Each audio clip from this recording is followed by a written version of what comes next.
Why is it important to replace your furnace filter? Replacing your furnace filter improves the air quality of your home, reduces maintenance costs, and enhances the energy efficiency of your furnace, which can save you money. The first step in the process is identifying where your furnace filter is located. Most filters are located right next to the furnace. If you do not see where your filter is located, refer to your owner's manual or heating dealer. Use the arrows on your filter to insert the filter properly. The arrows should point towards the furnace itself. The size of the filter is also important.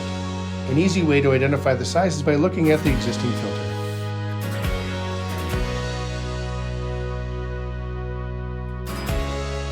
Generally, it's recommended to replace your furnace filter every 1 to 3 months, or based on the manufacturer's specifications.